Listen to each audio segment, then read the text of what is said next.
Monday's water cooler talk, microwave for a Tuesday night. Welcome to Two Loose Cannons. I'm Liam. I'm Ross. Let's get straight into it, shall we?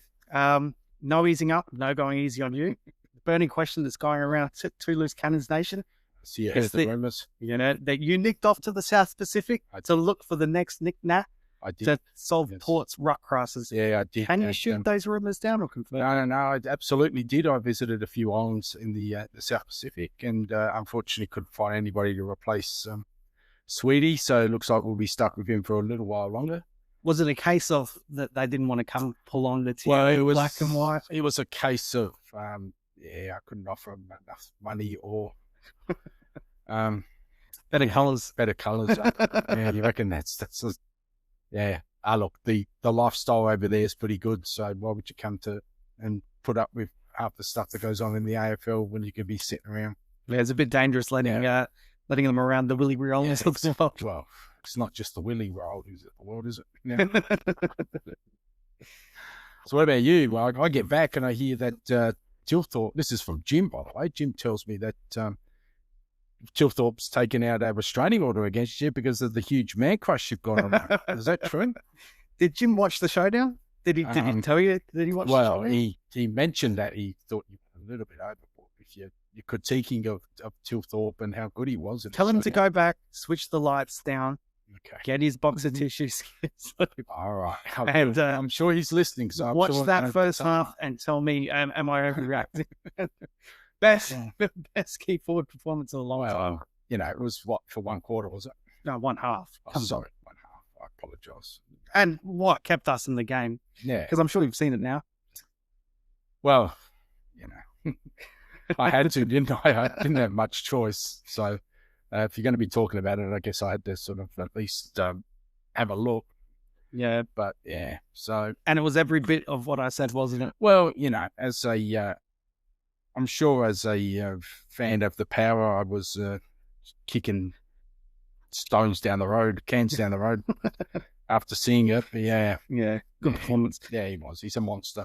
Yeah, so we've got one figurehead, one key man down the forward line, Thilthorpe, brilliant player.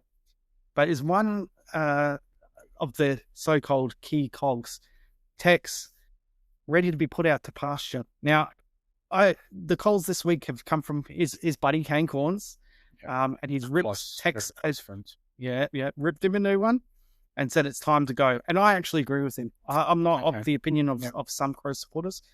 The only reason I'm seeing Crow supporters support Tex is they talk about the leadership. But when you talk about leadership, it's leadership listening to your coaches when they tell you that you shouldn't be out playing today. You're going to be a late change. And listening to them and pulling yourself out of the game and not saying, no, I'm playing. And then only for the coaches to sub you out 2 quarters later because just like the coaches had thought, you were useless to them. Well, look, you and I have had this discussion about Tex probably since 17 when he did that whole, what was it called? What'd you call it? The power stance. And I thought, why would you lead your team into that sort of thing? So, and then you rolled into the camp and then there was the whole insensitivity of what was written about them using the Indigenous relics and in the way they did. And he was your captain then. We rolled into the Aaron Young thing where he's standing on an SANFL field and he's speaking to one of the Crouch boys and he calls him what he called him and he paid for that. His preparation for 2020, it was a COVID year. We all understand that. But we've seen the pictures of the beer gut and, so I thought Tex should have been gone. Wrongly so, I'll add. Wrongly so. Tex should have gone after the 2020, maybe 21 season, but he came back. He performed. In my opinion, does he have the right to call at a day rather than have the club tell him it's over? Maybe. This is the Ken scenario for me because I can't really speak to say Tex should pull the pin when I'm sitting here telling you I think Ken should pull the pin. So, but so often we see legends though that the coach does have them on the shoulder and say, look, it's time. And I think it's time. I think that's what's going to have to happen. I think at the moment they're going to have to say to him, sorry, mate, it's SANFL or bust. Right? I agree. And you got enough there that I don't think you really need him. And does he unbalance you too? That's the other question. Yep.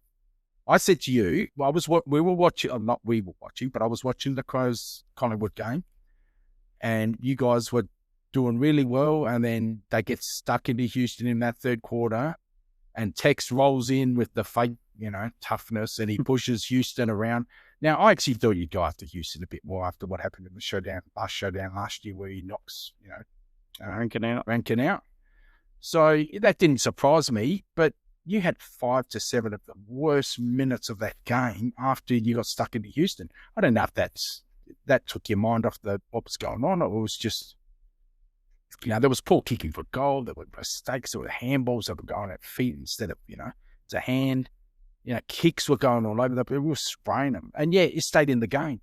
Yeah, it wasn't pretty. Is he adding to anything? That's the question, which I guess is what I don't know if you're of the same opinion. When he got subbed off, they brought Berry in. Things started to change. Yeah, so. It did change a bit. Yeah, I agree with you. But even in the first quarter, look, everyone says Howe played a great game.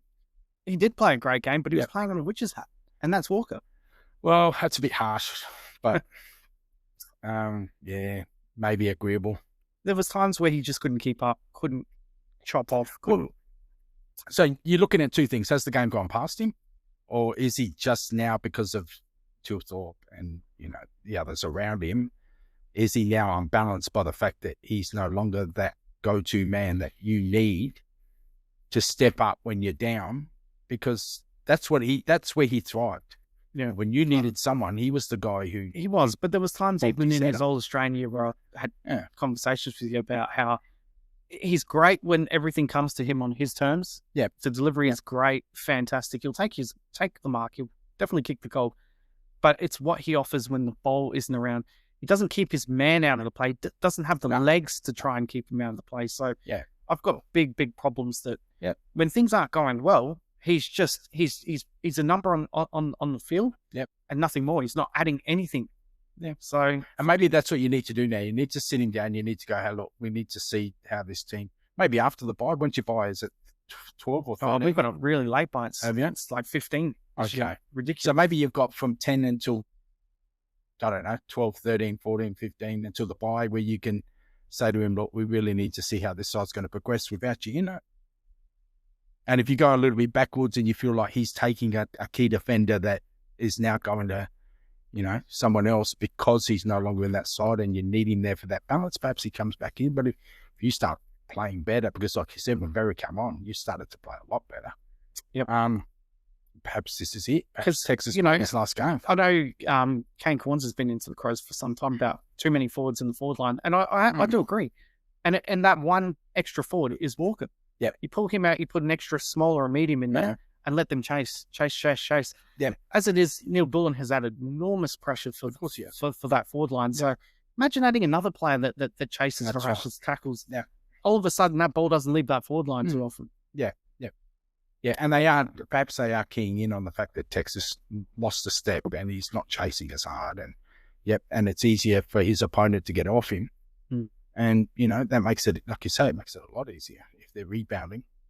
So you've got a question from the fans for the fans? No, I've got a question from Rhino about the fans. Mm-hmm. And his question is, and this is on game day only, this isn't anything to do with social media. So this is over the fence stuff. Should fans be able to say whatever they want to players to put them off their game? Now, we saw this a bit, I guess, with Harley Reid and the reactions he's had now twice, once against Brisbane and the game just passed where he was, got stuck into fans, and we saw his coach come out and talk about how fans should stay away from the players and stop doing that. And look, we understand everything with the mental health side of things. So my question to you is, do we now need to crack down on fans yelling, screaming over the fence? Because we see it in the NBA. We've seen LeBron many times point to a fan on the sideline and they've been ejected because LeBron's pointed at him and said, oh, he's hassling me. And back in the day, like I grew up watching 80s basketball where they're full-on brawls, much like footy. And the fans got stuck in. Could you imagine, Spike Lee not being able to interact and, imagine that great rivalry with the Knicks and the Pacers, And look, it's a tough question. Times change and society evolves. Should fans be stopped? I don't know. If it's over the line, and again, everyone's line is different, so that's where this is a difficult conversation to have. Then yeah, sure. Look, toss them out like what they're doing now. So if it's racial, that's for that's one. over the line. Okay. And look, it depends what language is being used. If it's foul mouth, I don't think there's any need for that. Then maybe add that to the list, cut them out. Yeah. But I think that's all part of when you go to the ground anyway. You can report to, venue management to throw said person out. Absolutely. But you're less likely to have that at a home game, say, at Brisbane West Coast. Yeah. We'll go back to that one where Harley Reid flips the bird at a fan who's given it to him. Yeah. You're less likely to have the home fans going, hey, this guy needs to be tossed. Yeah. Because they see the effect it has. And this is the thing, though. So much like Horn Francis and the on-field stuff where they niggle him and they get stuck into him and he reacts and he gives away the free kicks, fans now know you can get stuck into Harley Reid and you can put him off his game and get a reaction. And now I don't think West Coast are at that level where him playing well or not is going to get him over the line, but he will eventually end up with a side where he will make a difference. And that difference could be, winning and losing a game, whether he's playing well or not. And if a fan can influence him into having a bad one by I don't even know what they're saying to him. Are you useless, Harley? I mean, I'm not sure what's getting under his skin. So, but then, you set yourself up. Some of that is because you set yourself up, I think. Yeah, and you've got Bailey Smith after the siren. That's right. Flipping the bird for the fans. But the Crows fans deserve that. Let's face it. It's not just here he's done that. He's doing it every week. Yeah, true. Yeah. Look, fans, and that's the thing, though. The players react, and it's that reaction that makes fans think, oh, yeah, let me have a go. Let's try him. So you guy every week's willing to have a shot at Harley Reid or at Buddy Smith or at Horn Francis, whoever it might be. Like the fans have been told, no point booing Horn Francis. When you boo him, he actually plays better. Yeah. He thrives on it. Now, some have still tried it, of course, and I still don't understand where that's coming from, by the way. No, but what was with your mob bullying Tex? Well, Tex is an anchor. Well, yeah, okay. But then I thought you guys were going to boo Rochelle. So, yeah, I want to chat about that. Why don't you just boo Rochelle? Because I think the Rochelle thing's over. I said this to you going into the showdown. We had a private chat, and I said to you, for me, the Rochelle thing's gone. So then why is the Tex thing still gone? Because Tex is an absolute... You know my thoughts on Tex. Don't let me say it. Tex is a flog, and he'll be a flog for the rest of his life. The guy is just an inconsiderate... I'm not even going to say it. Anyway. Yeah, so got stories. Exactly. So, that's why Tex cops it, because he gives it, but he gives it as well as he gets. Don't worry about that. Tex isn't some wallflower who's copping it. Yeah. Because I don't know if you watched the show last week. You're probably too busy getting 10 on the boat. But I actually praised you guys for not booing Rochelle, and I thought that was very mature. Yeah, and I said to you before we even got into that game, what's the point? I don't get it. The toothless thing was great. It probably even pumped us up, and it might have even got us over the line. Yeah. Although you seem to think Houston taking Rankin out got us over the line, but we differ on that. He copped it. He missed a week. Now, whether that's because of the whole toothless supporter thing, or whether that was because they thought we need to stamp this out here and now, which was good because you know what, it sounds like he's learned his lesson. Yeah. And he gets back to playing good footy, and that's all you want as a supporter of that team. Yeah. But for me, as a supporter, that's so far in the distance. We've got bigger problems than with Shelley and what he did last year. Yeah, that bigger problem is on the sidelines, casting a shadow. Yeah, exactly. Yeah. And and the supporters are in the same boat. They're thinking, where are we going? What are we doing? How are we going to move forward from this? Yeah. So you had a really good question about mental health. So this all ties in together, fans and attacking players, and then what they see online and what we're talking about right now, which is called Tex the Flog.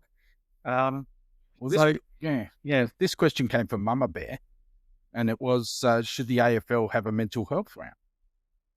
So for me, I think this is long overdue. We should have been doing this 10 years ago, maybe. We've seen it. We've heard the stories from ex-players. We've seen current players lost to the game because of mental health. Mm-hmm. And yet for some reason, we seem to have all these other rounds that are, but we don't want to address the mental health side of things. So for me, this is something that I just can't. Why haven't we done this? Why haven't they done this? Even as recently as 2-3 years ago, we now have, Hunter and 2 Selwoods taking their own lives, which we're led to believe,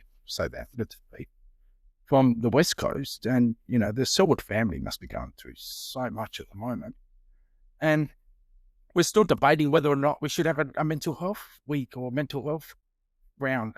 Yeah, and this is a no-brainer. It's an absolute brilliant question because, it is a no-brainer. The AFL would rather virtue signal on something else like gay and lesbian rights, which they did a fantastic job of doing.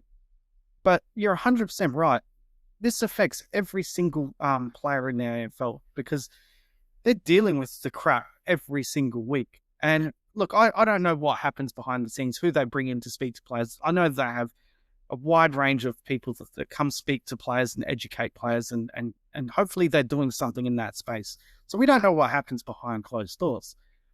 But there needs to be a wider acknowledgement of men's mental health on a grander scale, because it's not just players that are affected. It's every man. It's not just exclusive to men either. Women suffer. That's right. Mental health. Spot on. It's a humanity problem at the moment. And I'd like to see both leagues, the women's and the men's AFL. Yeah, 100%. Have mental health. Have their own. Yep. Because it's, like you say, it's huge. Everybody suffers. And, I mean, back in the day, we just thought, I'm just having a down day or whatever. But now we know, they've researched it. They've done, we now find out that, when you're feeling, they used to call it the blues. I don't know if you're that old, but back in my day, you're just feeling blue. But it was more happening than just feeling blue.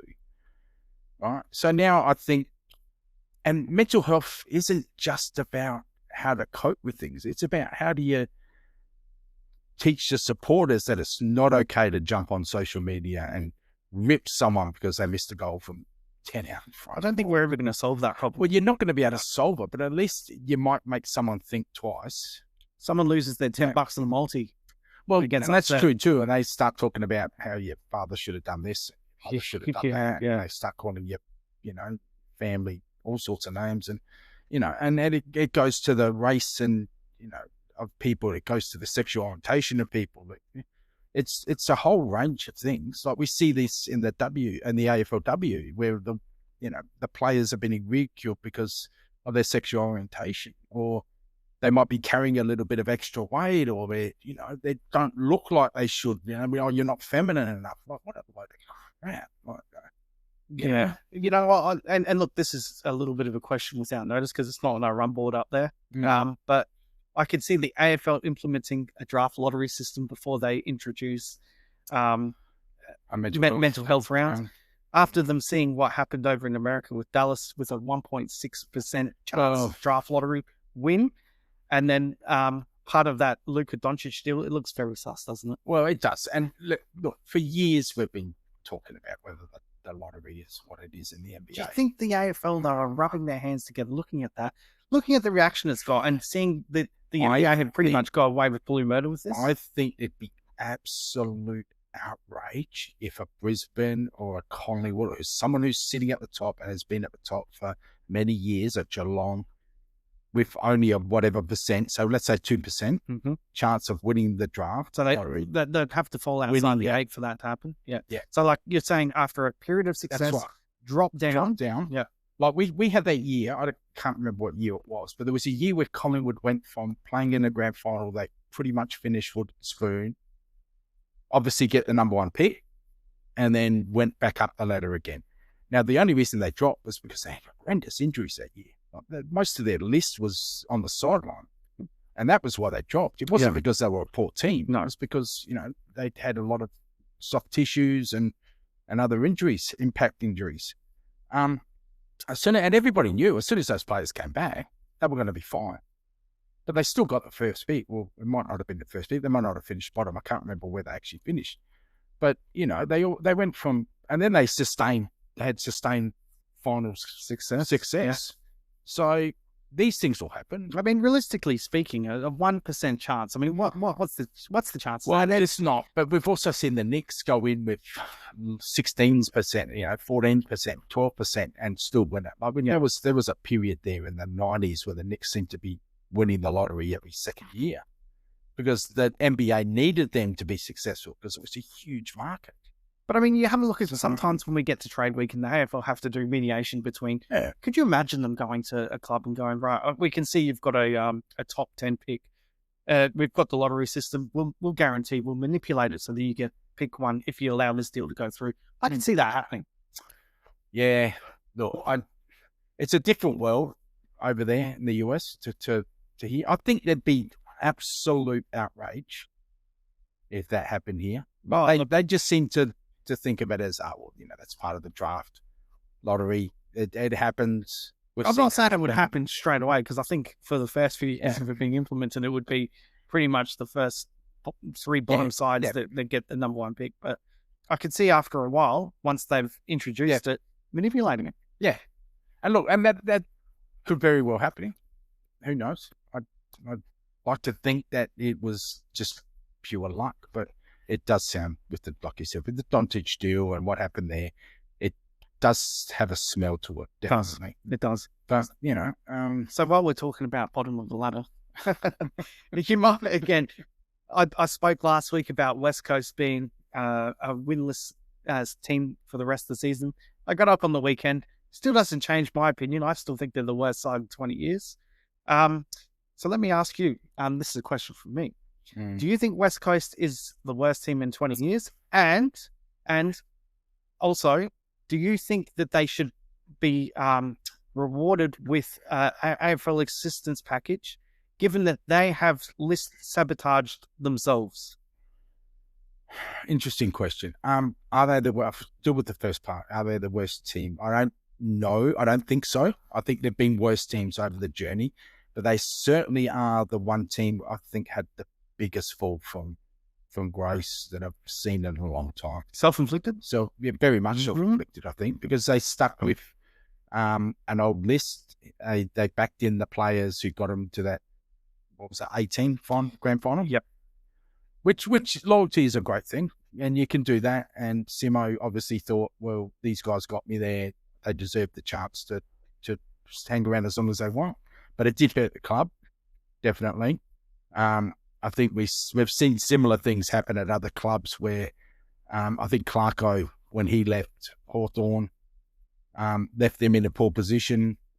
I think Hardwick sort of walked out of there seeing the writing on the wall, knowing that he'd got everything he could out of Richmond and that they were pretty much on that down.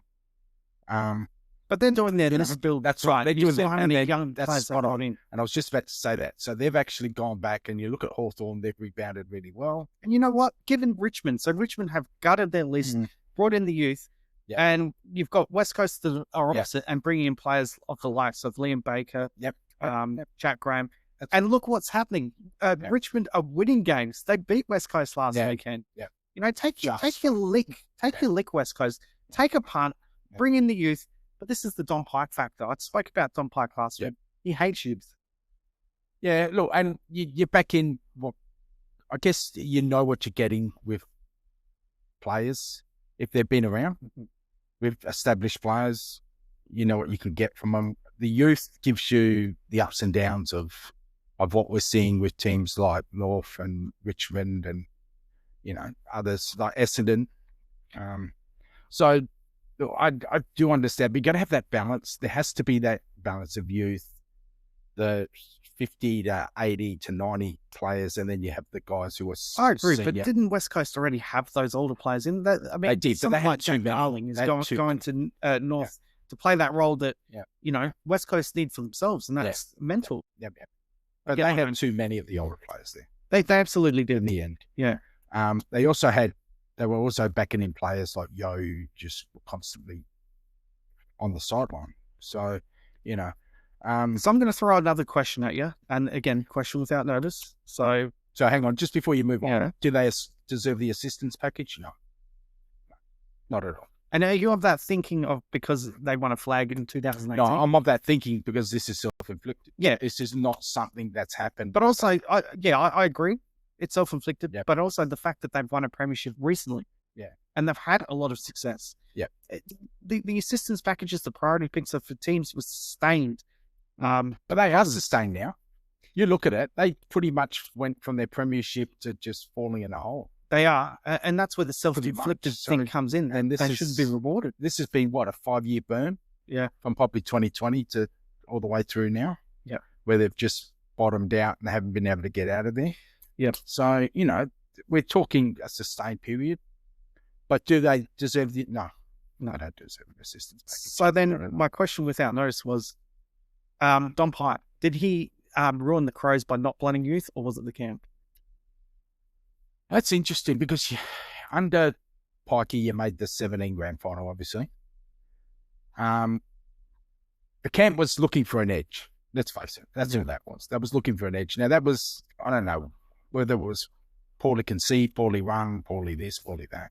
People got sued over it, so I'm not even going to comment about the camp. But I do know from people like Eddie Betts who were there and the fact of what he said and he's written, it was not a good thing to be a part of. You've paid your price for that, by the way. So look, Don Pike set up that culture. Yeah. And then the culture that followed afterwards of not taking ownership for it. Yeah. It was pathetic. But that's always been a Crows thing, of taking ownership. You've always had that. I've always thought from the minute you came in that door, the policy was, because you didn't even have any sort of press conference until like Thursday. No. So you would roll in from a weekend where you'd play a game and no one would front up to the media until a Thursday of any significance, I'll say. Obviously you spoke to players and things like that, but nobody in the hierarchy would speak to anybody until Thursday. So you've always had that, let's let it cool down before we move on or before we get to it. So you've always thought about it as let's try to see if everybody forgets about it. People don't forget. No. Do you remember we placed a blanket ban on Grucci from because Crows? Yeah, I do. Yeah. It was arrogant. But we were leaking players out the door through that culture. But also there was no attempt to blood younger players in that era. Yeah. None. Yeah. And that's what we're seeing at West Coast. Yeah. That's why I thought I'd bring it up now is I think that was a terrible appointment, appointing Don Pike as CEO of West Coast. Well, it's proving to be, probably the appointment, but who says what happens 2-3 years later, right? And he's a great businessman. He's a millionaire. So the business acumen of CEO, I don't question that. It's So what is your CEO for? So that's the question, I guess. Yeah, your CEO is the one that calls the shots in charge of the footy department. Makes the football. So is he there to make you money, or is he there both to run the club and to ensure you have on-field success? Both. Okay. Yep. So he's the kind that ties it all together. That's right. So he's only doing one part of his job. His job. So he's sticking to what he knows, which is the business side of things, because as you said, he's a millionaire. He's a good businessman. So but West Coast is one of the clubs I would have said to you don't need any assistance. They sell themselves. Exactly. Yeah. They've got a lot of mining power. That's right. They've got a lot of mining power. They've always built themselves up and put themselves in good positions financially. They're probably, if they're not the wealthiest club in the league, they are. I don't know who is. I think the last call they made. So at the end of it all, it's the on-field stuff that they need someone who's really specialised in doing something like that. So, yeah. Well, look, you need to change the subject. Bring in another question because I could bury West Coast. Well, this one's for you, Liam. Yeah. And it comes from Anonymous. And it just reads, given Travis Kelce is on a massive preseason, already lost 3 kilos, was Taylor Swift irresponsible to bake him Pop-Tarts for his commercial shot? Oh, we're not going to speak negatively about Taylor Swift on the show, are we? No, absolutely not. No. Well, one of us will and the other one won't. It's good to see him lose a little bit of weight, but the preseason's only just underway. 3 kilos is nothing. But it's good to see that he's coming back with a harder edge. He had a terrible Super Bowl final.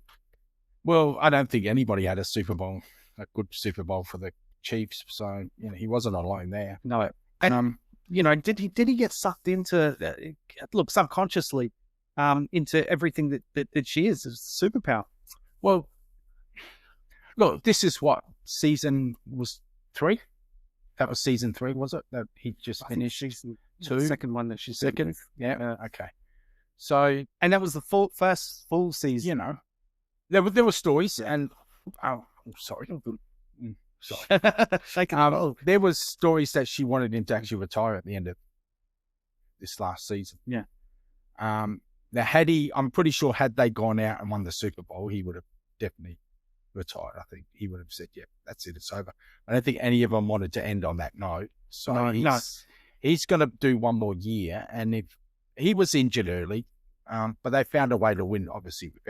Yeah. But yeah, look, it's an interesting thing because Kansas is going to be really interesting to watch this year. Yeah. Looking at AFL teams that get belted in finals, they die. They go down real quick. So it'd be interesting to see whether or not they can get themselves back up. Well, often it's really hard for either side to get back in there. Obviously, Kansas City's a special team. Because, like they went to the 3-peat, which is very rare. Yeah. So can they get back there? Mahomes, I guess anything's possible, but you've got to have the players around you. You can't just rely on the quarterback to get you there.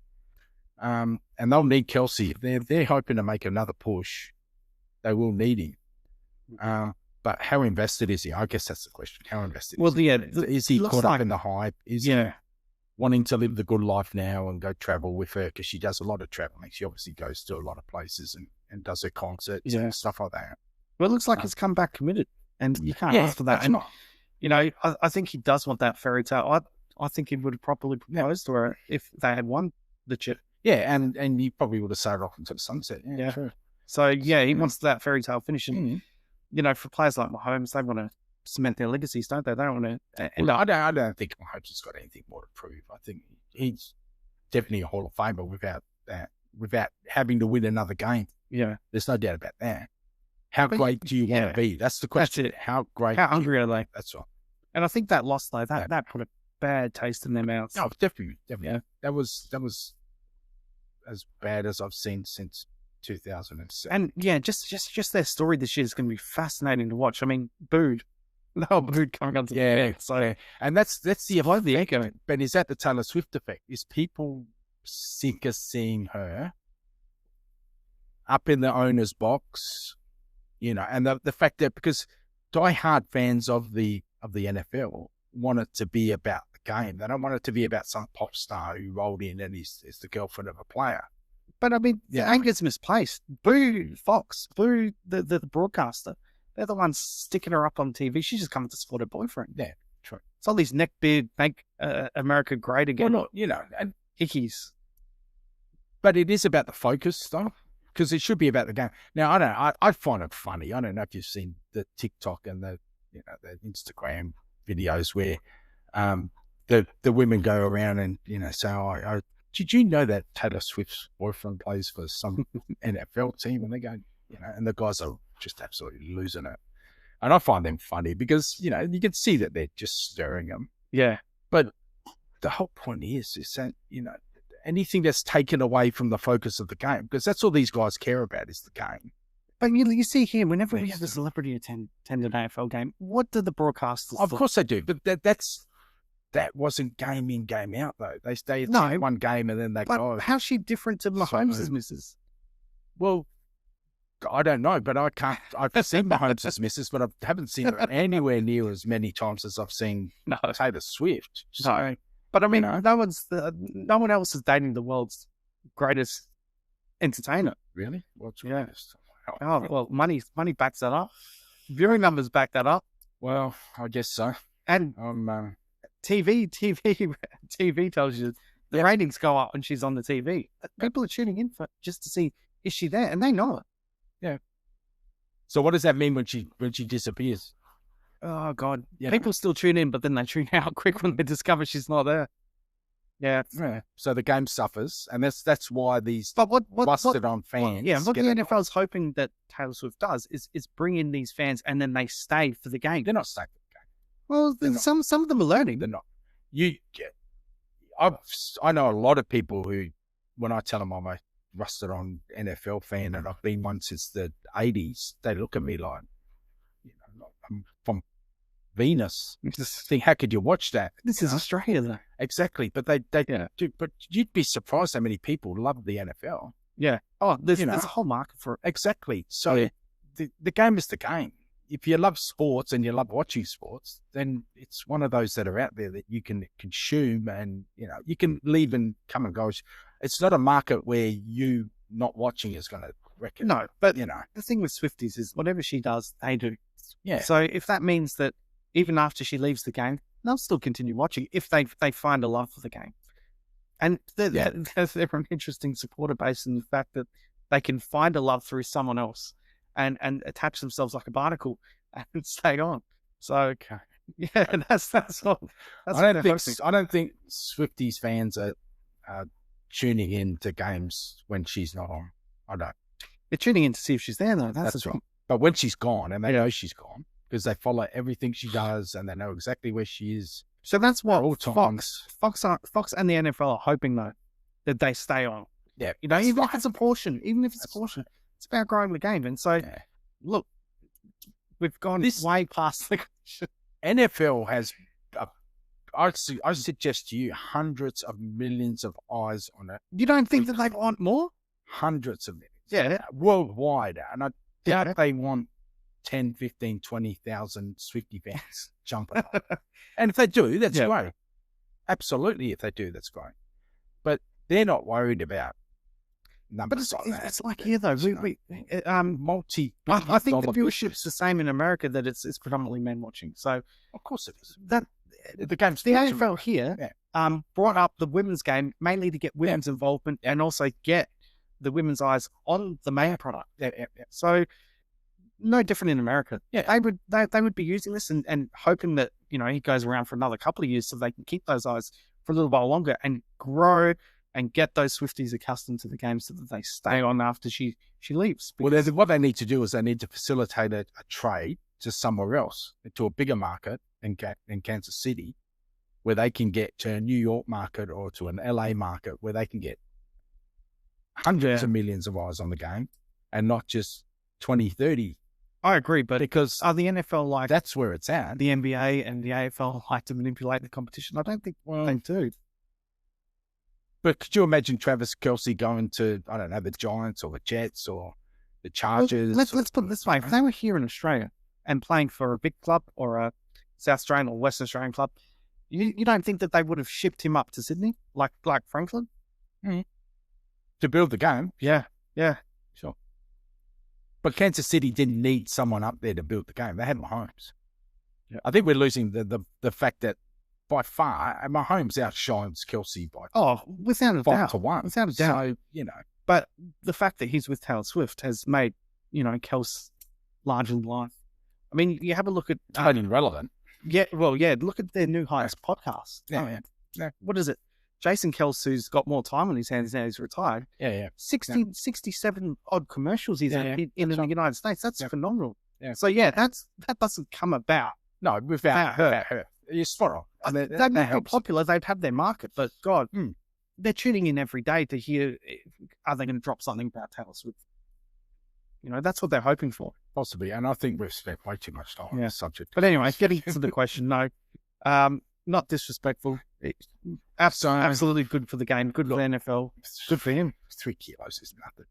I dropped 3. I put on 3 kilos while in that week and a half I was away in the South Pacific. So I'm going to have to drop that plus another 5, I reckon. Yeah. I personally didn't, because I saw that headline before that question come in, and I didn't think that was newsworthy. But again, it's him. It's him. And status quo is spot on. It's cultural.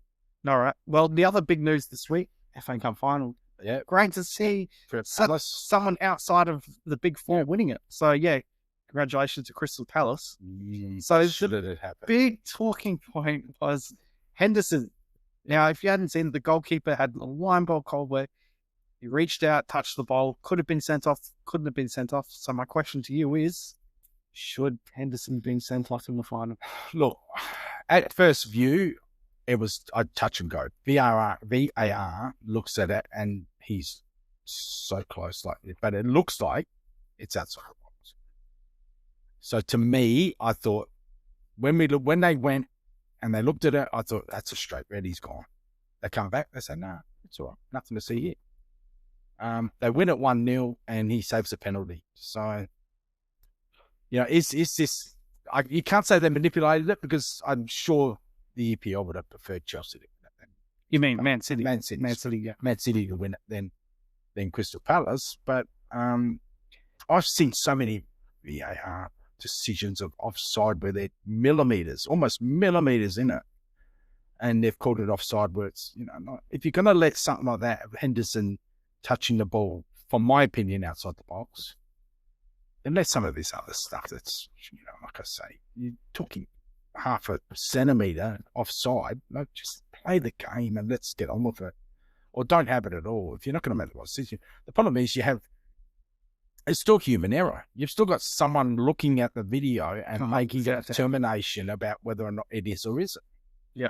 There was one that happened, Adelaide United Melbourne victory this year. Do you remember that Kikianis? Yes, I do. He touched the ball and it went out, but it went to VAR. VAR overturned the on-field referee and gave the penalty. It wasn't a penalty. So yeah, you're right. Yeah. Human error does occur in the box. And we see this all the time in the AFL with the score reviews, it's just, or non-score reviews, or that we had one, what was it, Friday night, where the ball was pushed onto the player's foot. It bounced and then went over, and it was called out on the full. That was the Sydney Carlton game. So, either play the game or don't play the game, but let's get on with it. I just think don't bother going under the hood or having a look at it and replay if you're not going to make the right decision. And we see it in cricket all the time too. Yeah. Yeah. So technology's great, but more times than not, it's making the umpires look like fools. Yeah. So I'm not going to bother following up with the question, do you think it would have changed the game? Because I think both. Well, I think it would have. He's a decent keeper, I guess, but yes. But the fact that Man City had 11 against 10, they would have cut them up. That's spot on. And you would have had the replacement keeper on. They would have, I agree with you. It did change the game by far. Yes. All right. Final shot time. Well, so go on. Yeah, go with yours. All right. You want me to go first? Yeah. So I've gone Brisbane to beat Hawthorn at the MCG. Brisbane to bounce back. They've been in crappy form in the last couple of weeks. This is the sort of game that they need to get up for. I understand North in Tassie, hard to get up for. Melbourne at home, hard to get up for. But they'll be up for this one. They're still sitting second on the ladder. Their credentials are there. They want to prove them. And they'll bounce back and beat the Hawks this week. My only thoughts on that is their forwards. That's all. Whether or not they can kick enough goals. I agree on that. Well, I've gone St Kilda to beat Gold Coast at Marvel. At the Marvel. Because it's Marvel and because hardworking teams don't like Marvel. And the one time they went to Marvel this year, they absolutely got spanked. Yeah. So I think they're right for the picking, Gold Coast. And plus they've had back-to-back games in Darwin. It's been hot, humid. I think that would absolutely take a lot of energy out of them. So I think, St Kilda over Gold Coast at Marvel. Yep. So, even a close game. Yep. That's so my favourite teacher at school was Miss Turtle. She taught us a lot. Don't forget to like and subscribe. See you next week. See ya.